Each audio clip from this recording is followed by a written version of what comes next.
I am a very proud student of JIS. I am so very happy to be a part of a curriculum that takes care of both the worlds. I thank Allah subhanahu wa ta'ala, but after the Almighty, I sincerely thank my parents for such an amazing decision. If it was not for their wise decision, we would not have been so lucky. So a heartfelt thank you. And dear parents, to make you aware of the amazing role you play in our education, we have a speech in Urdu by Aisha Zaki of class 5. نحمده ونصلي على رسوله الكريم اما بعد. گرامی قدر صدر جلسہ، معزز مہمانان کرام اور عزت مآب گارجین حضرات، السلام علیکم ورحمۃ اللہ وبرکاتہ. آج مجھے جس عنوان کے تحت آپ سے گفتگو کرنی ہے وہ عنوان ہے بچوں کی تربیت کے سلسلے میں والدین کی ذمہ داریاں. اللہ تعالیٰ نے قرآن مجید میں مسلمانوں کو ایک خاص نصیحت فرمائی ہے. اللہ تعالیٰ کا فرمان ہے، یا ایہا الذین آمنوا قوا انفسکم واہلیکم نارا، اے ایمان والو خود کو اور اپنے گھر والوں کو جہنم کی آگ سے بچاؤ. اس آیت کے ذریعے ہم مسلمانوں کو ایک خاص ہدایت دی گئی ہے کہ ایمان والوں کو ہمیشہ اپنے اور اپنے خاندان والوں کی تحفظ کی فکر رہنی چاہیے. انہیں یہ بے چینی سوار رہنی چاہیے کہ خود ان کی اپنی ذات اور ان کے افراد خانہ مصیبتوں سے دوچار نہ ہو جائیں. کیسا تحفظ اور کس مصیبت کا ڈر؟ قرآن بتاتا ہے جہنم کی آگ سے بچے رہنے کی فکر، اس مصیبت عظمیٰ کا ڈر. کہیں ایسا نہ ہو کہ ذرا سی غفلت اور تھوڑی لاپرواہی ان کی دنیا و آخرت برباد کر دے. حاضرین کرام، اس وقت مجھے اللہ کے رسول صلی اللہ علیہ وسلم کا ایک ارشاد یاد آ رہا ہے. آپ صلی اللہ علیہ وسلم نے ارشاد فرمایا، کل مولود یولد علی الفطرہ وابواہ یہودانہ او ینصرانہ او یمجسانہ. اس حدیث کی روایت امام بخاری نے کی ہے. اس حدیث کا ترجمہ ہے کہ ہر بچہ دین فطرت پر پیدا ہوتا ہے، پھر اس کے والدین اسے یا تو یہودی بنا دیتے ہیں یا نصرانی بناتے ہیں یا پھر مجوسی بنا دیتے ہیں. اس حدیث مبارک میں اللہ کے رسول صلی اللہ علیہ وسلم نے مسلمانوں کو بتایا ہے کہ ہر پیدا ہونے والا بچہ اپنی فطرت کے اعتبار سے، اپنی خلقت کے اعتبار سے اسلام پر پیدا ہوتا ہے. وہ اپنی پیدائش کے وقت ہر قسم کے گناہ سے پاک ہوتا ہے. اس لیے مسلمانوں کی یہ سب سے پہلی ذمہ داری ہے اور انہیں کو یہ زیب دیتا ہے کہ اپنی بچوں کی اس فطرت کو پہچانے، ہر پیدا ہونے والے بچے کو قیمتی سمجھے، اسے اللہ کا دیا ہوا ایک قیمتی تحفہ گردانے. جب ایک بچہ دنیا میں آتا ہے اسی وقت سے اس کی تربیت و تعلیم کا مرحلہ شروع ہو جاتا ہے.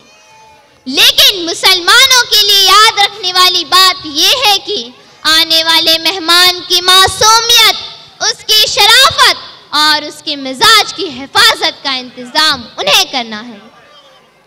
اللہ تعالیٰ نے اس بچے کے اندر یہ صفت پہلے سے رکھ دی ہے کہ وہ سچائی اور انصاف کی باتوں کو سمجھے، تسلیم کرے اور ان سے اپنی زندگی کو وابستہ کر لے. اب والدین کو صرف اس بچے کی ان صلاحیتوں کو پروان چڑھانا ہے، انہیں مضبوط کرنا ہے، انہیں خوبصورت طرز پر ڈھالنا ہے.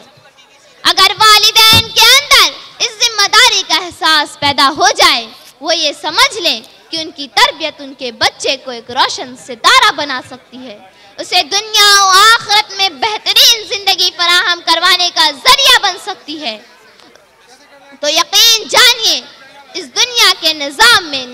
پیدا ہو جائے گا۔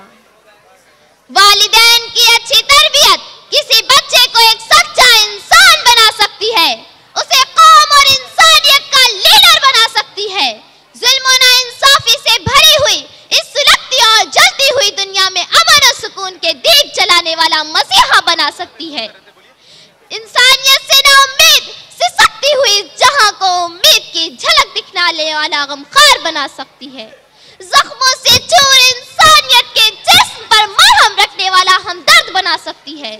لیکن خدا نہ خواستہ اگر پہلے دن والدین غلطی کر گئے، ان سے ذرا سی چوک ہو گئی، بچے کی معصوم ضد کے سامنے ان کے ارادے کمزور پڑ گئے، اس کی تربیت کے حوالے سے معمولی سی مشقت کو برداشت کرنے سے ان کے حوصلے جواب دے گئے، تو یقین جانیے کہ آپ اپنے بچے سے محبت نہیں کر رہے ہیں، بلکہ محبت کے نام پر اس سے دشمنی کر رہے ہیں۔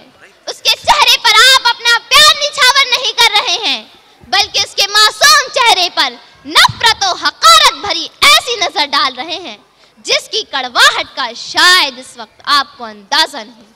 کیا خوب کہا شیخ سعدی علیہ الرحمہ نے، خشت اول چون حد معمار کج، خشت اول چون حد معمار کج، تا سریا میرود دیوار کج۔ یعنی عمارت کھڑی کرنے والا معمار اگر پہلی اینٹ ہی ٹیڑھی بچھائے گا تو آسمان تک یہ دیوار ٹیڑھی ہی جائے گی۔ ایسا نہیں ہو سکتا کہ بنیاد تو ٹیڑھی رکھی جائے اور اس پر دیوار بالکل سیدھی تعمیر ہو جائے۔ اسی چیز کی طرف اس حدیث میں اللہ کے رسول صلی اللہ علیہ وسلم نے اشارہ فرمایا ہے کہ بچے دین فطرت لے کر پیدا ہوتے ہیں۔ اب جس گھر میں وہ پیدا ہوتے ہیں وہاں کا ماحول انہیں ویسا ہی بنا دیتا ہے۔ اگر اس بچے کے ماں باپ اسے مسلمان بنانا چاہتے ہیں، اللہ کے سامنے سر جھکانے والا، اللہ سے ڈرنے والا، اللہ کا بندہ بن کر جینے والا انسان بنانا چاہتے ہیں، تو پھر اس کی ویسی ہی تعلیم و تربیت کا انتظام کرتے ہیں، اسے وہی راستہ دکھاتے ہیں جو اللہ تک جاتا ہو، اس کے وہی تعلیم دیتے ہیں جو اسے اللہ کی معرفت بخشتی ہو، اس کی ویسی ہی تربیت کرتے ہیں جو اسے ایک سچا اور پکا مسلمان بناتی ہو۔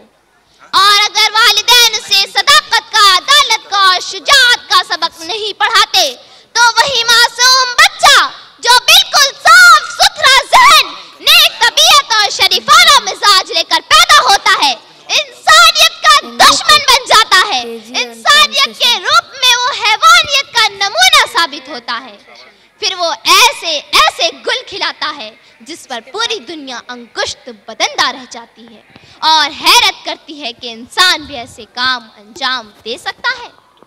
اس لیے قرآن و حدیث پر ایمان رکھنے والے کی حیثیت سے مسلمانوں کی یہ ذمہ داری بنتی ہے کہ جہاں ہم اپنے بچوں کے کھانے پینے کا انتظام کریں، ان کے پہننے اوڑھنے کا انتظام کریں، ان کی راحت و آرام کا خیال رکھیں، ان سب سے کہیں زیادہ اس بات کا خیال رکھیں کہ ہمارے بچے کون سی تعلیم حاصل کر رہے ہیں، کس قسم کی تربیت پا رہے ہیں۔ مسلمانوں کو سب سے زیادہ اس بات پر دھیان دینے کی ضرورت ہے کہ ان کے بچے مسلمان بن رہے ہیں کہ نہیں۔ یقین رکھیے اگر آپ نے اپنے بچے کی اچھی تربیت کا انتظام کر دیا تو وہ بچہ آپ کے لیے دنیا و آخرت کا سرمایہ ثابت ہوگا، جو دنیا میں بھی آپ کے ساتھ حسن سلوک کرے گا اور آپ کے بعد بھی آپ کو اپنے دعاؤں کے ذریعے یاد رکھے گا۔ عمل سے زندگی بنتی ہے جنت بھی جہنم بھی، عمل سے زندگی بنتی ہے جنت بھی جہنم بھی، یہ خاکی اپنی فطرت میں نہ نوری ہے نہ ناری ہے۔ انہی باتوں پہ میں اپنی تقریر ختم کرتی ہوں۔ اللہ تعالی ہم سبوں کو اسلام کی سمجھ عطا فرمائے، مسلمان رہ کر جینے اور مسلمان بن کر مرنے کی توفیق عطا فرمائے۔ وما علینا الا البلاغ۔ والسلام علیکم ورحمۃ اللہ وبرکاتہ۔